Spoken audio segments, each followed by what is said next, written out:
Lucas from Ohio. We got a new podcast jingle submitted by my man, Lucas from Ohio. And let me tell you something.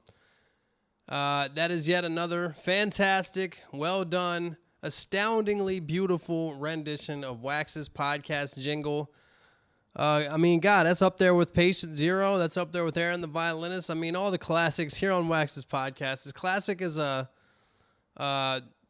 as classic as my podcast jingle renditions can possibly be, which is really not that classic, but in my mind, they're one of Beethoven's symphonies. They're one of Mozart's best pieces of work. As far as my mind is concerned, as far as the relative classicness, which is deemed classic by my mind, in my world, in the fucking area of mental space or whatever that I live in, that shit right there is epic and classic and beautiful. Thank you very much, Lucas from Ohio. This is Wax's podcast. My name is Wax. This is episode 59. And I want to start by apologizing for not having a podcast last week. I really don't have an excuse. It was like, it's kind of fucking sucks, man. Like, I mean to do a podcast, and, hold on 1 second. Sorry. What I was saying is, I mean to do a podcast, and Tuesday night comes around and something happens, I can't do it. Then Wednesday comes around and something epic happened Wednesday, a couple epic things, and I couldn't do it. Then Thursday, some shit happened, I couldn't do it. And by the time Friday comes around, it's almost like, well, goddamn, like, what am I going to put out the podcast Saturday? And maybe realistically that is what I should do. But, one thing that sucks is I did spend a lot of mental time. Some of you might know what I mean by mental time. Like, the time I spent worrying about the fact that I didn't do a podcast last week was actually more time than I would have spent on actually doing a podcast. So it was more like mental time, stress, and anguish. So I didn't mean to reveal this, but what I'm trying to reveal is I felt like shit for not doing it. I always want to do the podcast, and for some reason last week, even though I'm sober and clean, I just didn't get it done. And I apologize for that. But I hope to make it up with this week's podcast. I was just now, I was out and about. God, so much shit has happened since the last podcast. But just now, I was taking a big-ass box of stuff from my house to the Goodwill Donation Center right there on around Lincoln and Pico in Venice Beach. Maybe that's considered Santa Monica at that point. I don't know. But I went to take my shit there, to make a donation. This past weekend, let me just quick preface, this past weekend I had a yard sale. And maybe I'll get a little bit into that later in the podcast, but just to let you know, I had a yard sale this past weekend right in front of my house. Me and my friend AK and my friend Deanna. I did okay. I made like $100. Probably not even $100, probably more like $85. But it wasn't a perfectly planned yard sale. And I'll throw them under the bus. AK and Deanna, it's their fault that the yard sale wasn't perfectly planned. It's their fault. I told them how it should go, and they said no. And, what was my point? Oh, yeah. So I had the stuff I didn't sell at the yard sale, I donated to Goodwill. This was the second trip I'd made to Goodwill. I made one last week with stuff it was just too whack to even sell at a yard sale. And then I took what was left from the yard sale and donated today. So I'm feeling good about my lack of excess material in my abode here. And I don't know, it feels good. Like people say, if the place where you dwell and the place where you work is clean and organized, it helps make your mind clean and organized, and it helps you be more productive. It helps you work better, helps you create better. I think that that's true. I got a couple new, since I've been cleaning up, I've already written a couple new songs. So, hey, maybe those people are right. But everything I just said was a sidetrack, because the only point I wanted to make when I brought up me going to Goodwill was that on the way to Goodwill, I actually took a different route. I was on, I guess that was Pacific Ave or Ocean Ave or whatever that fucking street is called. It changes names a couple times, but there's a street pretty close to the beach in Venice. And there's always people trying to park there. And I guess some spots are legal, some spots aren't, blah, blah, blah. I saw a bicycle cop. And just in the little bit, I was fucking laughing so hard. Just in the little, it wasn't like I was at a stop sign or a stoplight. I was just driving, you know, a small street. I was probably going 30 miles an hour. And I saw, as I was far away, the bike cop pulled up to a car. As I got closer, he was kind of looking at the car. And when he was off, no, he was like, he got off the bike kind of like right as I was getting near the car. And he took that thing. Anybody that's familiar with parking police would know that nowadays any parking police, you know, way back in the day, they might have had like a notebook thing that looks like they're giving you a ticket with a piece of paper. And there's still cops that have that to this day. And they still obviously do have some kind of paper. They leave you a ticket on the car, but it's not just a piece of paper. What they do is they put it in the computer, and the computer spits out some kind of thing from some kind of printing device. But the computer looks like, you know, the computer is something that these dudes, these bike traffic parking cops keep in a holster as if it was a gun or a baton or something. And as I pulled up, he was taking this thing out of his holster, and then as he took it out, he gave it a spin. Like picture the way like an old West guy would do, like a Wild Wild West cowboy when he takes his revolver out, shoots the other guy, and then before he puts it back in his holster, he spins it around his finger. Well, this guy did like the same kind of move, except he did it with his parking ticket computer thing. If you're not familiar with those things, it's kind of like, it looks like one of those things like if you get a FedEx package and you have to sign the little screen, or even if you're just at a grocery store or something and you end up having to swipe your card on the little thing and then signing the little screen. It looks like one of those, but a little bit skinnier and a little bit taller. So it's almost like the shape of a wide remote control. So he fucking pulls it out of the fucking holster, and before he like goes to give the ticket, he gives it a spin. Like it spun a solid, 3 times, like 360-degree rotations. It did a 1080. He did a 1080 spin with this thing, like on his palm. Like if you picture what other kind of, you could do it with a remote control maybe. But even if you tried to do it with a remote control, you could maybe get a 360. I'm actually going to try to do it with my phone right now while he didn't do it. You got to understand, like I'm doing it like a skateboard trick. I'm doing like a 360 shove it with my phone right now. And he didn't do it like that. He didn't get air. That motherfucker spun on his hand, and you could tell it was not the first time that he did that. It's kind of like, you don't just pick up a basketball and all of a sudden know how to spin it on your finger for a long period of time. You don't just get to your first bartending shift and all of a sudden you can flip cups and pour drinks over your shoulder and do weird spin moves like that real old movie with Tom Cruise in it, Cocktails.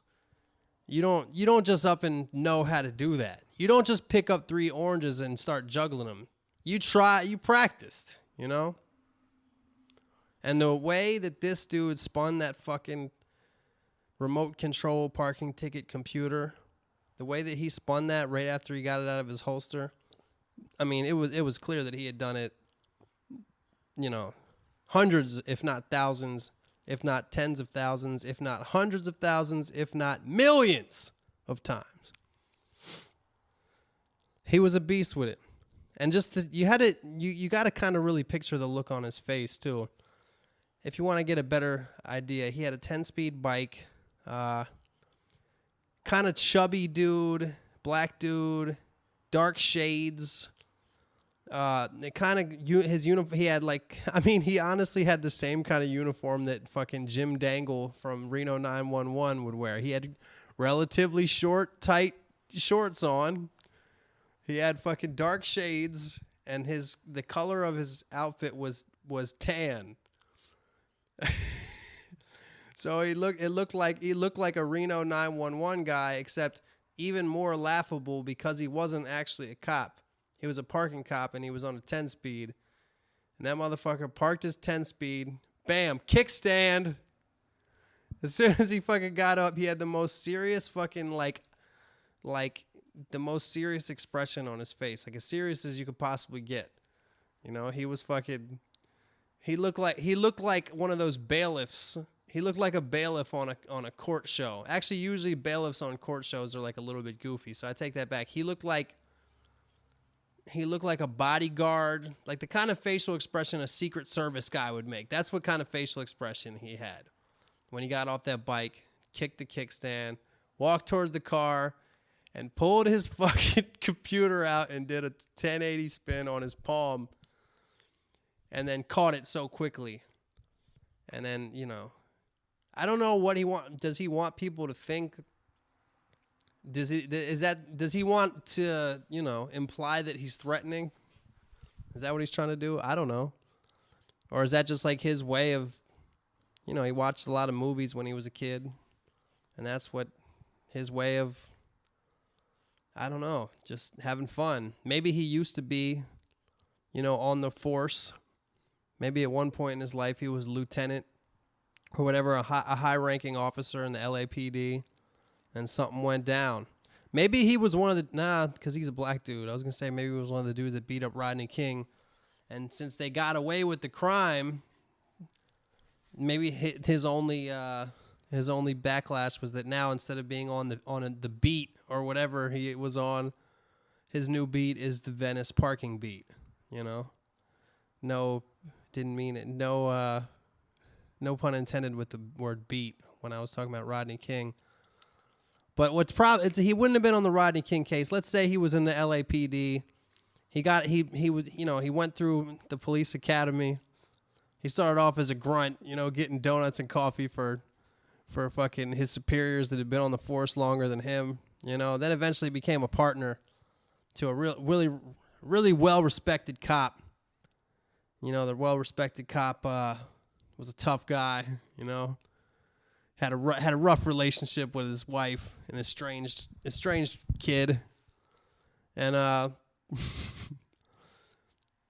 time went on, the well-respected cop, you know, would let him in on little secrets, you know. And his respect wasn't completely deserved. He had business relationships with various members of certain communities, drug cartels, West Hollywood transgendered pimps. They would slip him a 20 here and there to let the operation slide by for another week. You know, and he's going on, after a while, he becomes normal to him. He pulls up to their whorehouses right there on Santa Monica Boulevard. And he walks out with his partner, and his partner's now getting $50 a week to turn a blind eye to the operation, the transgendered prostitute operation, the brothel going on right there. And now he gets a little greedy. Not only does Jones getting his $50, but now Smith, who is the guy I'm talking about, that's now a bike cop, he wants to get 20 for himself. He can't just be a walk-on now. I mean, he has just as much of a ability to speak as any other cop, you know? He could rat them out. He could arrest them. Anything he wants. So not only does he get his $20, but, you know, he takes it a step further. In order for that brothel to stay open, old Smith there needs to get his dick sucked by a transgendered prostitute, huh? Oh, Smith, 20's not enough, he says. Pulls down the old pants, the short. Well, in that time, he had respectable green pants, like a real cop, like a fucking trooper. He was a state trooper, actually, not LAPD. I don't know what color uniforms LAPD wear. But he had respectable cop pants. And he would go in there and say, "Give me my $20 and suck my dick." Couple weeks went by, all good, busts his nut, gets his cash. But after a while, he picks the wrong transgendered prostitute to try to bribe. Turns out that transgender prostitute was working undercover. And, that's when everything went downhill for Smith. But luckily, he had some ins at the top of the force, so he didn't get all the way kicked out. He just got super, super, super demoted. And now his only respect, the only way that he can feel some type of legitimate authority still, is to put that kickstand down and spin that fucking computer around in a 1080 degree. What fucking...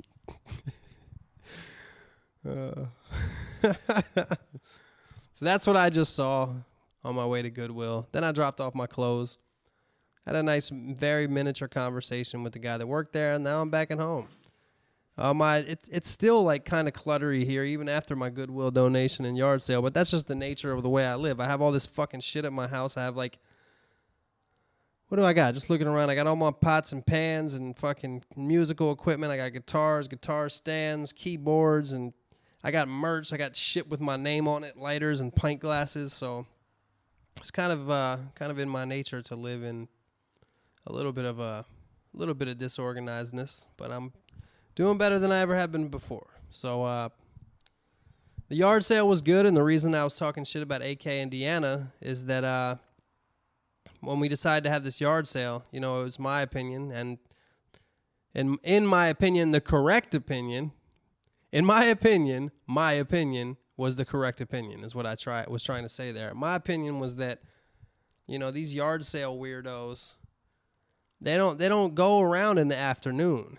You know what I mean? You start your yard sale early so you can have the people that go to yard sales come to your yard sale. But not AK and D. They wanted to start it late. They didn't want to wake up early on their Saturday morning, so they were like, "Why don't we just start the yard sale at 10:30?" So reluctantly, I was like, "All right." And we ended up starting at 10:30, and of course, they didn't get there till 10:40. I went outside. I posted a thing on Craigslist saying that I was having this yard sale at 10:30, and I went outside at 10:10 to start putting my shit outside, and I was met by two like yard sale weirdo zombies. And I don't know if you're familiar with that genre of person, but it's not really a genre of person you want to be too familiar with. It's one thing if you like to go look at stuff at yard sales, because I met some people like that too, but these dudes are like the dudes that get there first, and as soon as they see you, they pester you. Like this one fucking guy. Like I had my box of stuff, and I was going to go get upstairs and get the rest of my stuff, but I'm not going to leave my box of stuff there when I don't have anybody else out there to watch it. So they start looking through my stuff. And I had a couple good things. Those two dudes got some good shit from me. For really, really good prices, dude.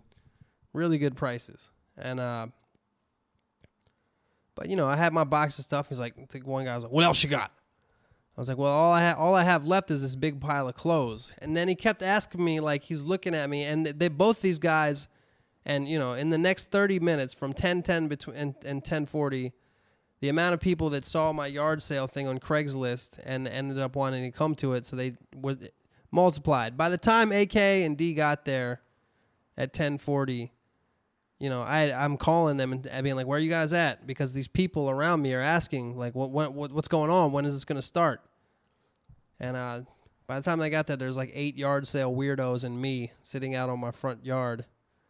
I got my box of stuff there. I haven't even gone upstairs to get the rest of my stuff because all these weirdos are there. I don't know if they're going to steal the shit that I got.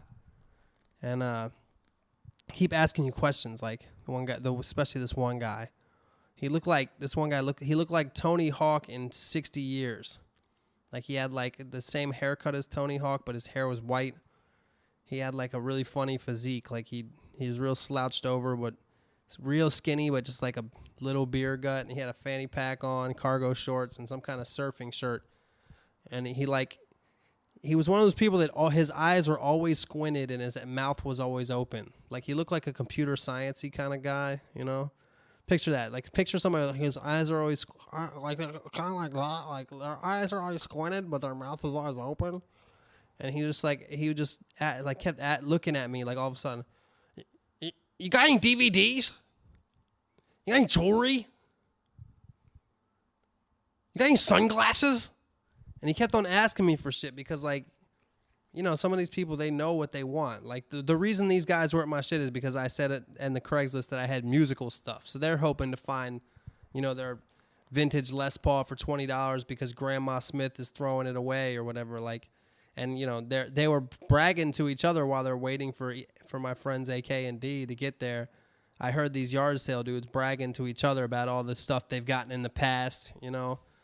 Oh, that's nothing.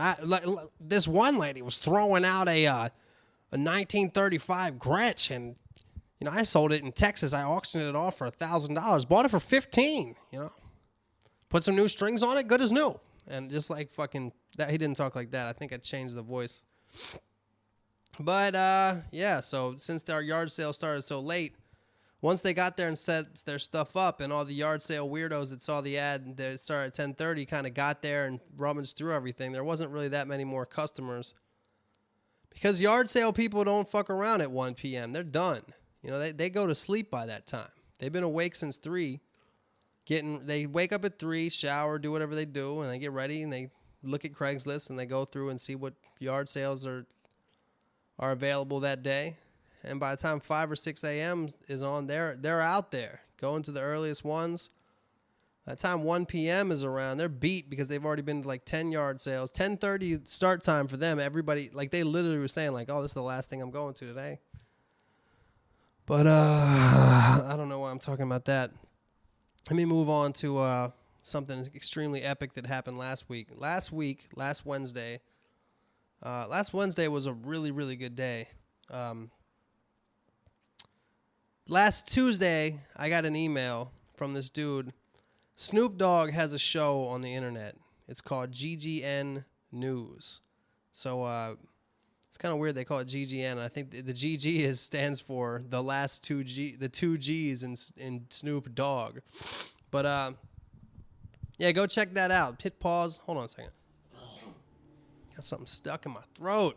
But hit pause. Go watch half of an episode of Snoop Dogg GGN News. I'll wait for you.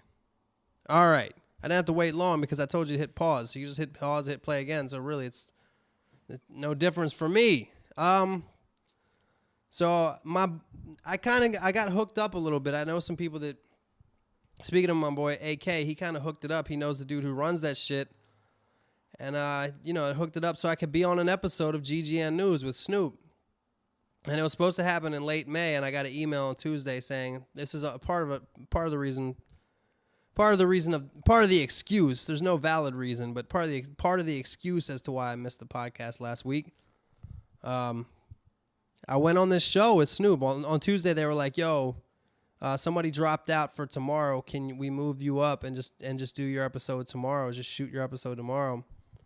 And I was like, "Hell yeah, of course I'll say yes to that," because I know how shit works. Shit in showbiz, especially with really famous people like Snoop Dogg, like if they schedule something far out, a lot of times what happens is, you know, the day before the day of, they're just like, well, it's not happening. So all the month that you've been looking forward to it was all for naught because the shit will get canceled last minute. So if they decide to move it up, the fact that means they're definitely going to do it at all, you always say yes to that. So I rolled up there last Wednesday. I went and I sat down with Snoop.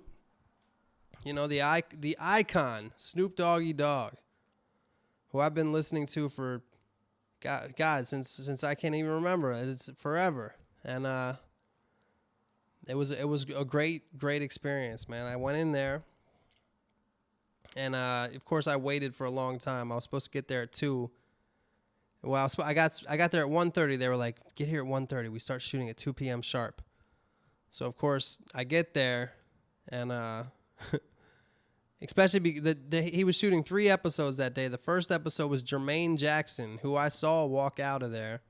The second episode was the East Siders, who is another old school hip hop group, if you guys don't remember them, who of course are personal friends with Snoop Dogg. So what happened was that episode took a long ass time to shoot. And after they were done shooting, they just kicked it for a long time. The whole time Snoop was smoking mad weed. Like the amount of weed before like just because I was watching some of the East Siders episode, and it was like he literally has like a dude that just sits there and rolls blunts, and then just like they kind of just light up blunt after blunt after blunt after blunt. And you know, Snoop was smoking the whole time. The East Siders was smoking the whole time, and finally, after it was probably 4:30 or so, maybe earlier than that. Maybe it was more like 3:30 or 4 by the time that I got to be my turn. The east side is left, and I sat down. And I fucking just went right into it. Gave Snoop a 5. Said, "What's up, Snoop?" He said, "What up, Wax?" And, he didn't really know who I was. But the first thing he did was light yet another blunt and just hand it right to me. So as soon as the show starts and he introduces himself as his name on the show is Nemo Hose, I just got the blunt that he had just handed to me. And, he's got a fact sheet about me. He didn't know who I was until like a second later, like once we started talking, he was like, "Oh shit." And then he recognized me from the BET cipher. And I know he was being honest about that because that, I was the one who made the little sheet I was the one who made the little sheet and that shit wasn't on there. If you remember, Snoop actually hosted last year's episode of the BET Hip Hop Awards. And he said he watched every cipher. He says he watches every cipher every year. He's usually in them. And he was, according to what he said he really fucked with my part on the cipher, and he recognized me from there. So we were just smoking, and we were talking. I talked a little bit about me, and then somehow we started freestyling, or he wanted me to freestyle or something. So he put on a beat, and I started freestyling just right off the top, just nothing prepared. No, like, it was very, very casual. Like, there was no, like, it wasn't like one of those things you see, and I've done these before, and you always see people do them where they're on a radio station. Like, say you get on Hot 97, or you're on Sway in the morning, like, and he's going to ask you to freestyle, so you got your little hot verse prepared, which is like most hungry rappers have that, and I've done that before. But this time, I wasn't even thinking about it. I didn't even think about a freestyle thing, so I just did like the straight up type of freestyle and had fun with it. And I thought I mean, I'm not going to say I did bad or good. I was just freestyling. Like it was like as if I was freestyling at my house with EOM or something like that. And I was feeling it, getting into it. And right after I stopped, he picked it up and he was freestyling. He definitely said my name several times in the freestyle. Keep in mind, y'all, this is just for the podcast. I don't know how much, I don't know. They're going to chop this episode up. So I don't know what you're going to see and what you're not going to see when it comes out. By the way, it's supposed to come out in like sometime in like around July. But I don't know what you're going to see in the episode or not. But the fact is that the fact that no one else can take away from me ever, something that happened in my life, is I got high and freestyled with Snoop Dogg. And so he started freestyling. In his freestyle, he's using my name mad times. Like, he's like, "I'm chilling with Wax." Right? I'm like, and to me, it's awesome. Like, there's probably a good amount of samples I could get from the episode if I wanted to, with Snoop's voice saying my name and shit like that. But I feel like after we freestyled, since we were just like smoking and vibing and freestyling, after that, I feel like me and him kind of started talking, and it kind of became good. Like, I feel like we became friends almost, and we were just talking and bullshit, and it felt really natural. After a while, like, I kind of like forgot that I was talking to Snoop Dogg. Like, there was a time actually in it where I had to I was like, "Whoa, wait a second." Like, something happened, and I had to like remind myself, "Wait a fucking second, you're Snoop Dogg." Like, he's a larger than life, kind of figure. One of the most famous people there are, honestly. Like, one of the most recognizable celebrities ever. And, well, maybe not to like, to people of our generation, not to like, like if my mom saw Snoop Dogg walking down the street, she wouldn't know who he was. My mom actually pronounced, when I talked to my mom about this, she actually asked me if I knew who Dr. Dre was. She pronounced Dre as Dree. Dr. Dre, because she had read an article about Dr. Dre, how he became the first hip-hop billionaire. She was asking me if I knew who Dr. Dre was. So my mom does not know that much about rap music, but yeah. So I don't know. After a while, like, he was like imparting knowledge on me. I don't even know if that was the right word. He was just dropping knowledge and giving me ideas and telling me shit, and I honestly felt like he gets joy out of helping younger people and helping people that are coming up. And I feel like the way he talks to people it's almost like the way he gives back, you know, like he's like a shaman. And maybe it was because I was extremely high, but it felt like I was talking to like an old wise Indian shaman, you know, somebody that's mastered the craft and mastered not just the craft of rapping, but just the craft of like of being a figurehead, being a boss, so to speak, being being an entertainer too. And you know, it was amazing. It was one of the best experiences of my life. And even besides me being on there, like before I got on there, like once he finished the show with the East Siders, until he was in between the episodes, basically when he was just chilling with the East Siders, I was kind of watching him chill, and he was just sitting there for over an hour, just like they were just smoking and vibing. And Snoop's an older dude, and you can just tell like his love for music is ridiculous.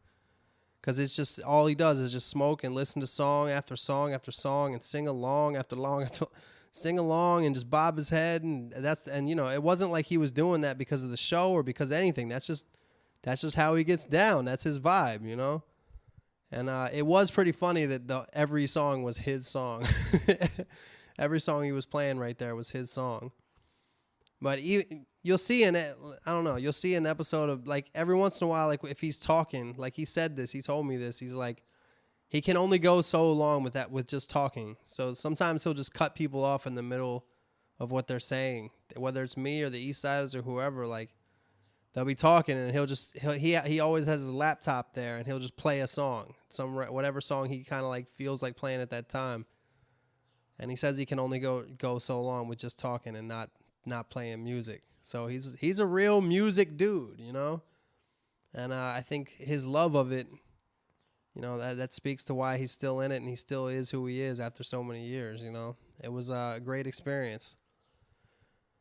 And then I left, I was there with my manager, Brian, and we left there, and we just talked about how awesome it was for a while. And, you know, I walked out of there high, literally and figuratively. And right after I went there, I had something else that I had already had scheduled to do. Me and the homie EOM and the homie Frank, we had free tickets to a comedy show. There was a comedy show at the Comedy Store last Wednesday night. And not only was it a show, but it was a live taping of an HBO special. If you live in, I mean, that people do comedy specials all over the place at theaters and comedy clubs in different cities across the world. But there's a really fucking funny comedian named Gerard Carmichael, who I've known about for a while, and Frank is a really big fan of him. And he found out that they were giving away free tickets, because a lot of times when people do comedy specials, they'll give away the tickets for free because they just need asses to be in the seats. They need no chance at all that there will be empty seats, because for the camera that looks whack if you're not playing to a full room. It also sounds whack if it's not a full room of people laughing. But they had two shows, one early show and one late show. And we went to the early show. And I think that might have been cool for us, because it seems as to how they explained it, what they do in a comedy special is if you might do 2 nights or 2 shows, and you pretty much do the same material, and they film it all and they chop it up, they edit it. So, you know, if you did this joke better the first show, they use that. If you did this joke better the second show, they use that. But the first show is the one that they were using footage of the audience. If you think about it, this special. He wanted this special to be at a small place like the Comedy Store, and he wanted it to seem like just like a random night of him going up. He didn't want it to be real fancy and in some big theater. So, like, you know, during his set, he had like his notebook, and he was kind of making it look like he was trying new material, even though you know for his special that it's like shit that he knew what was going on. He knew what he was gonna say, and was kind of acting like it was new material, just to kind of like for the vibe, you know. And the early show was when they were filming the audience, and me and EOM were sitting right next to the camera. So I guarantee you, when the Gerard Carmichael HBO special comes out, you're probably, if you don't see me, you're gonna see E. Well, I'd be surprised if you don't at least see one of us in this special and that make the cut. But it was ill, and we didn't even know when we got in there that the thing was being directed by the famous director Spike Lee. So we walk up in there, and Spike Lee's walking around fucking telling people to do shit and moving cameras around and shit. So might see Wax and EOM in a Spike Lee joint, y'all. Just being an audience members. And let me tell you something. That dude is probably, unless he fucking fucks up and just becomes a cokehead or something, which, you know, is always possible. Like, that dude's going places. That special was fucking hilarious. And his vibe is very, not only funny, but extremely original. And he has like just a real cool way of saying shit and a real interesting outlook on life. So last Wednesday was a really good day between being on an HBO special and getting to witness history being made like that, and getting to meet one of my idols and one of the. I got something. Fucking need to get a drink of water real quick. But that's fine, because that seems like perfect timing for me to go into some questions and shout-outs. All right, cool. All right, I am back, and I'm about to do some questions and shout-outs.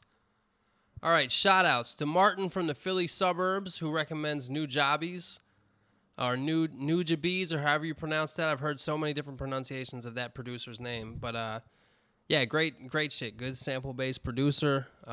John from Philly, who recommends The Roots. Andrew, I don't have to say much about them. I guess some of you are young, so you might not be familiar with The Roots. The Roots are who probably, if you're young, they are the house band on the Jimmy Fallon show. If you're a little bit older, they're a fucking classic, fucking 12 or so albums deep hip-hop band that they're fucking legends. They're literally the legendary Roots crew. Andrew R., Zachary L., Trevor R., TJ L., Grant C., Nerf Knuckles, Dree the Boss, Troy, a.k.a. Batman from Texas, Unfortunately Rob, Lucas from Ohio with the acoustic podcast jingle. And thank you so much for that, Lucas. That shit was dope as shit. And let's get into some questions. This one's from Big D. Yo, Mike, since I don't have an email for your brother, I just wanted to give you an email filled with praise for him. I downloaded the album as soon as it was available for download, and I've listened through it twice already. This shit is fucking awesome. I mentioned before how I love the funky old school style, and your brother nails it. Big props to him. You, Lack of Afro, and everyone else who worked on it. I'll be pumping this shit for the next few weeks easily. Now, on to by the way, y'all, before I get on to the rest of it, yeah, you should check out my brother's album, Lo-Fi Blow Dry. Go cop that. It is tight. If you're like Big D and you like that shit, then you will like that album. Now on to the normal shit. I just wanted to say that I'm going to make my first beat project based on the beat you were fooling around with on the last podcast when helping a listener with how to create shit. Gonna name it Why'd You Bitch Do That? Fuck, I don't remember what that was. First, based on that beat you were fooling around with on the last podcast when helping a listener how to create shit. Gotta name it Why'd You Bitch Do That? Also a couple, I don't remember, sorry man, I don't remember that. Also, a couple more documentary recommendations. Inside Job, fantastic movie about how banks crashed the economy. And I'm sure you've mentioned it before, but Taps is amazing and changes the way you look at water. I think you meant Tapped. But Taps is an old song they would play at the funeral of... Is it at funerals or in the morning? One of them is in the morning, one of them's at funerals in the military. But yeah, I thought Inside Job was 9/11 Inside Job. But I'll have to check that out. It's about how banks crashed the economy. I'll have to check that out. But yeah, Tapped, that movie is crazy. I've seen that a couple times, and it really does change the way you think about water. And I'm not just a watcher. I'm a doer. And when I say that, I don't mean I drink scotch. Hey, this is fucking stupid. But even as we speak, on the break when I said I need a drink of water, I'm drinking out of my Arrowhead gallon jug that I probably bought a year ago. And now I just fill that shit up at the tap, put it in the fridge, bam, done. I only buy bottled water like when I'm out. At the crib, I never drink bottled water. I only drink tap water. And you should watch that documentary, Tapped. All right. This one's from Cooter, a.k.a. Evergreen. What's good, Wax? Couple questions for you, big man. You must be from Texas or something. Big man, couple question for you, big man. Or you're a little dude. Fucking big. Couple questions for you, big man. You think you fucking big? Fucking think you big man because you're taller than me? Huh? Just fucking with you, Cooter. Do you have any updates on tour dates? I'm probably just completely missing them on your website. Also, where do you most often find inspiration? Last question, do you recommend writing diss tracks, or do you think that detracts from the art of rap? Couple guys want me to write some diss tracks on some people writing diss tracks about me. Just wanted your opinion on that. Thanks, Big Wax. From Cooter, a.k.a. Evergreen. P.S. Yes, Cooter is my government name, not a nickname or whatever. Gotten that all my life. Wow. I'd really like a picture of your family. If your parents who named you Cooter, I'd be really interested to see what they look like. I'd especially like to see what they looked like at that time. I'd be interested to know what your yard looks like, what the family vehicles look like, because I'm guessing that there's definitely a big-ass funny redneck truck involved in the dad that nicknamed, or not even nicknamed, just named his son. If your real name is Cooter, I can only imagine what your nickname is. If your real name is Cooter, then your redneck nickname, I mean, that has to be like fucking, like, I don't even know something more redneck than Cooter. Fucking oil can. Fucking oil can. Hey, oil can, grab me a beer. All right. I think I really just, that's why I answered your questions, because I thought that's pretty crazy that your name is Cooter and it's not like a nickname. But as far as where I find the most inspiration, when I was younger, and I mean, I still listen to tons of music. I've been listening to a lot of music recently. You know what I've been listening to recently, strangely? I've been listening to modern rock radio. I'm just out of curiosity, because I haven't listened in a while.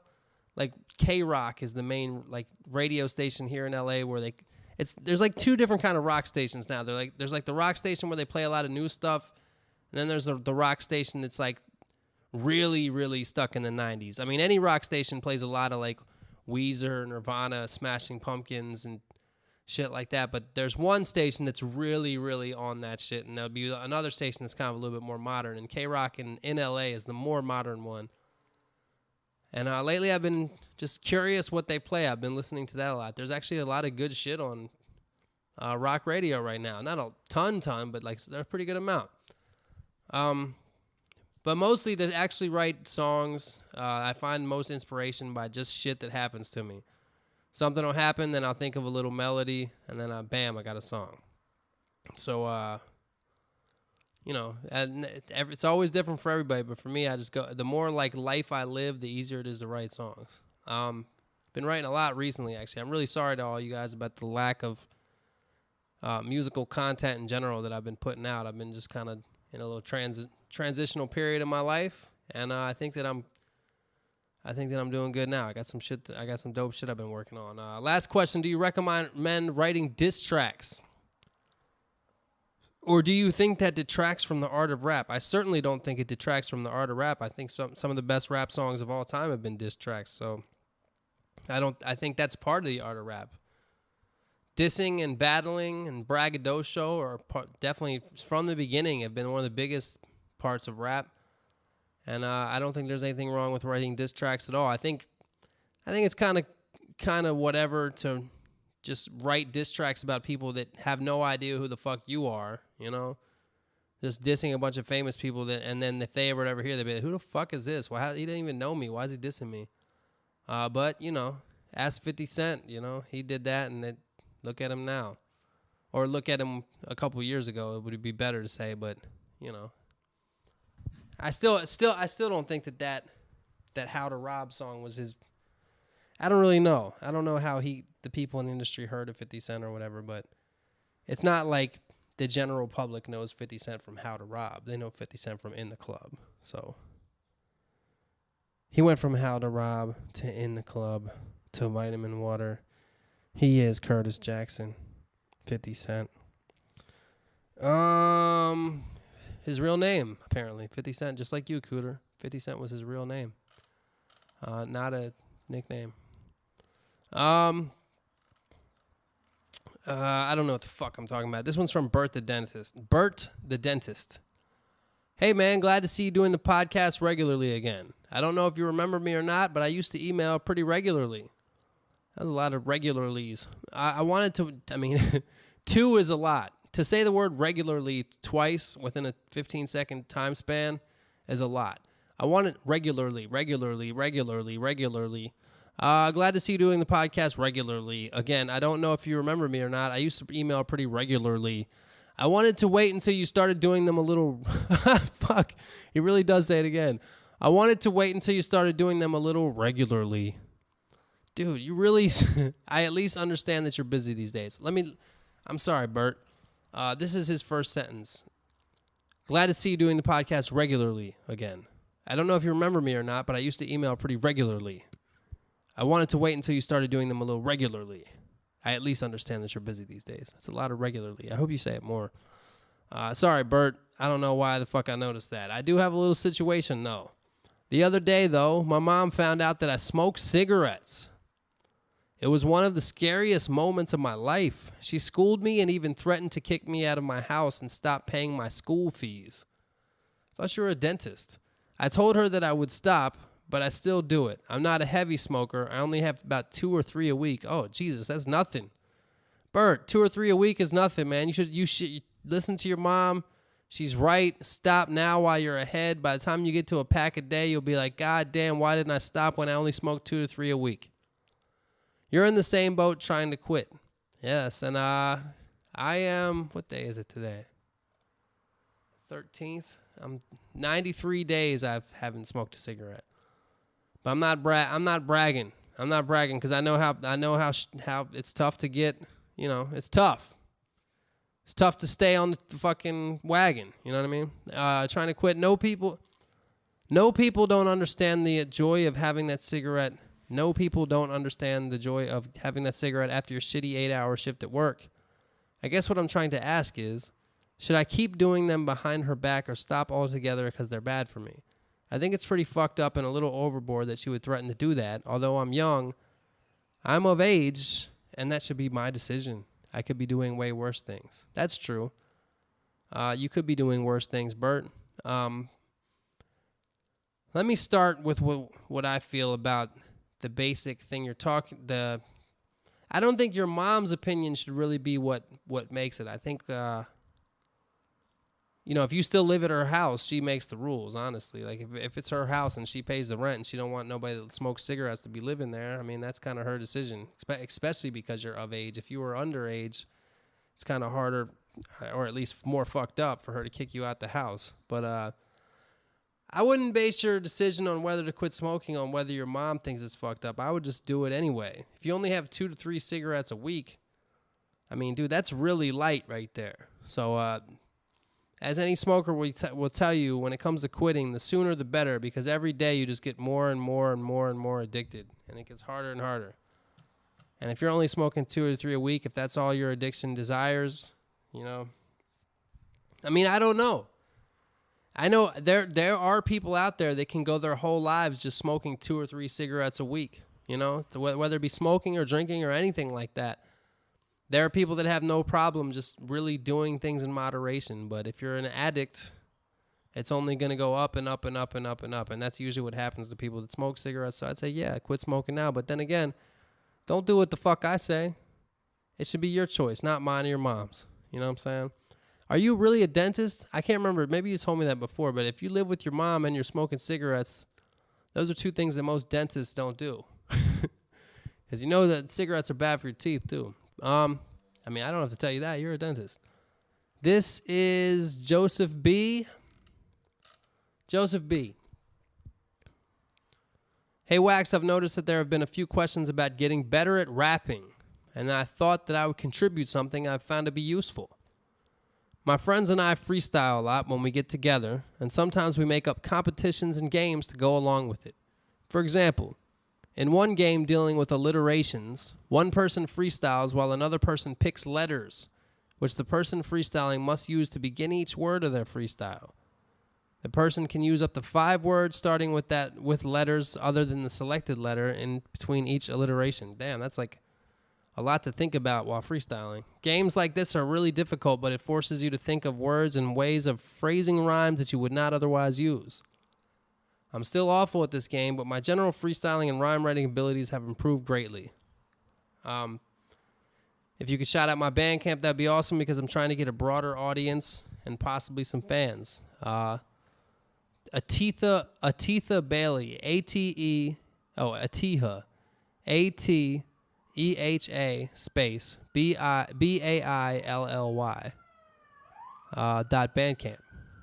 Yeah, I think that's a good idea. I read this because I think regardless of what kind of game you do, whether it be that alliteration game or whether it be just somebody throws out a word and that you have to either rap about that word or rhyme with that word, I think all those things are beneficial to your rap skills, you know?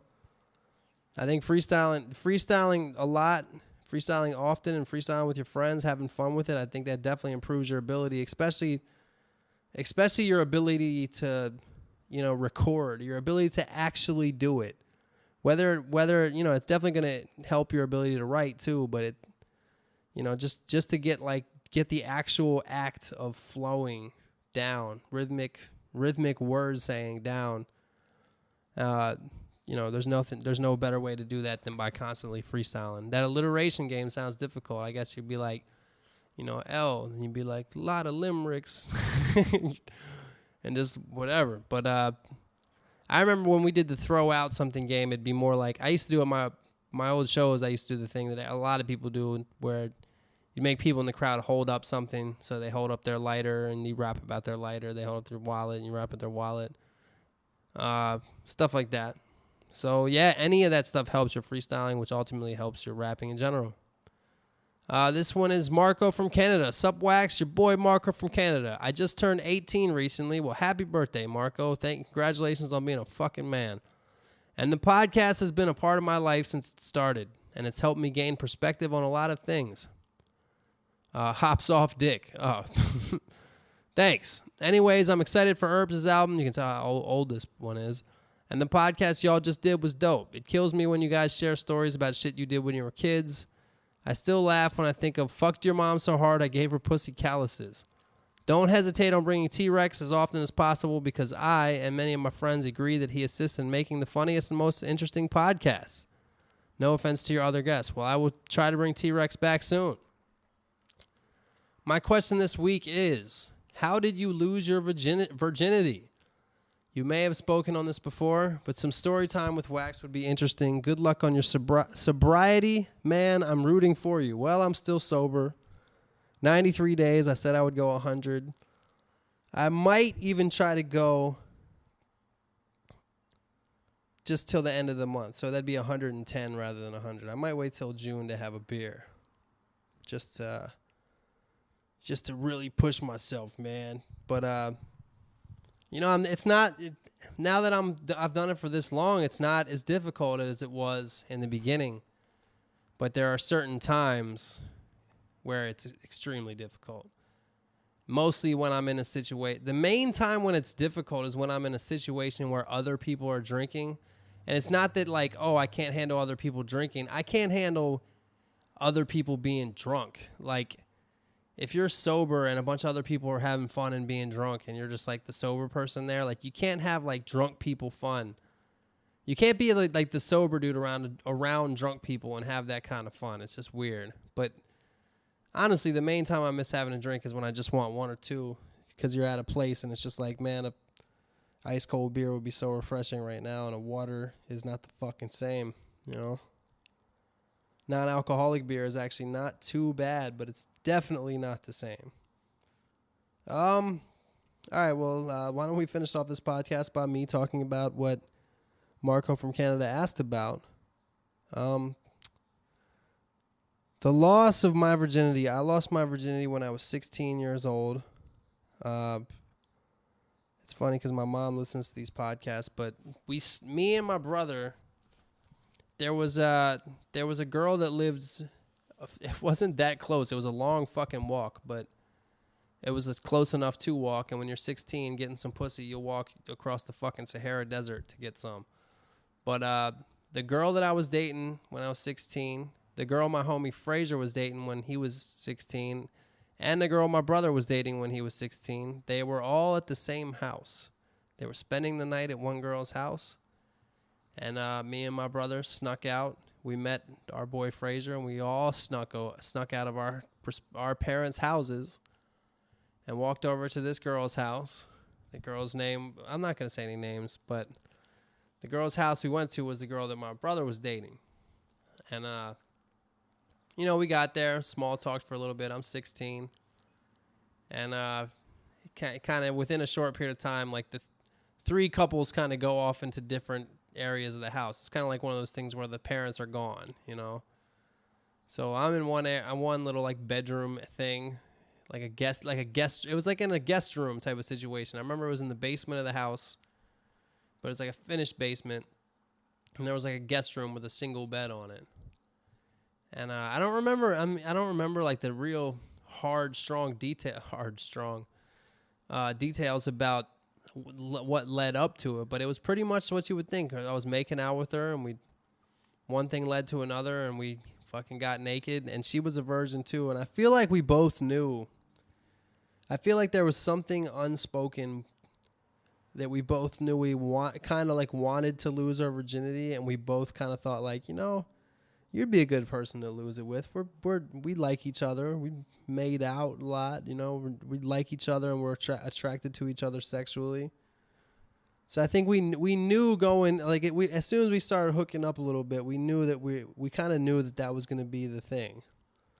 And my main memory of my main memory of it, like, was, well, I didn't last that long, but it wasn't terrible. But my main memory was that I was ridiculously sweaty.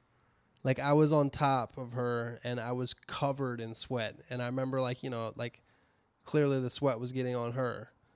But that was my main. I did use a condom, and it was just missionary. That's the only position that happened. And went for a little while missionary, and it felt amazing. I really, really liked it. And the girl was beautiful, still is. And of course now she has mad kids and shit like that. But but she was beautiful, real cool, and there was nothing bad that turned out from it. Nothing negative, no negative vibes ever ended up happening. And that was really, really it. There's not much to it. All missionary. Probably, I would say, maybe a minute and a half.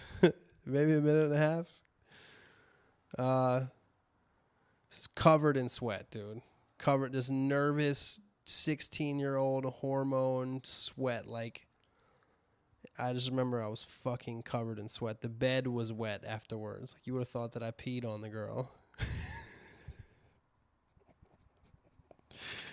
This fucking bed. So her parents probably came back. What? Did somebody pee on? Do you pee on the bed? There's all this salty liquid on the bed. But it was just a fucking gallon of my sweat. And yeah, that's about it. That's really all I remember from the virginity loss thing. Nothing crazy or incredible about it. But it was great. It was awesome. And I guess the good thing about when I lost my virginity is that nobody got hurt, nobody got pregnant, nobody got diseases. Yeah. I only had sex with that girl one more time, I think. Maybe two more times. She was my girlfriend. It's not like, it wasn't like a random girl. She was my girlfriend at the time. A funny side note is several of my friends lost their virginity to the same girl. This is an edit. That made it sound like all my friends lost their virginity to the same girl that I lost my virginity to. That is not true. What I meant was it was a different girl. They all lost it to the same girl, but not the same girl as me. The same girl that each other lost their virginity with. All right, resume. I have a feeling that that's a common story. I don't know for a fact, but I have a feeling that amongst like high school dudes who are groups of friends, I have a feeling that several of them losing their virginity to the same girl is probably a common story. And I say that because, I mean, shit, once you find a girl that's down to fuck, like, everybody's going to want to fuck. Because, like, that the main thing that prevents you from having sex at that age is, well, the main thing is you just can't find a girl at all. And the second thing would be, like, you wouldn't be able to find a girl that's willing to have sex, you know? She's not going to. But if you find a girl that's just already, somebody who's already not a virgin and already kind of like, if you already know she's down to fuck, you might, I don't know. You get my point. But I actually got really lucky with that. I didn't have nothing like that. Just a nice, beautiful virgin to virgin experience. I mean, goddamn. Now that I think about it, I had a great experience. So, yeah. All right. That's the podcast. I will be back at you next week with another episode. All right. Be safe out there.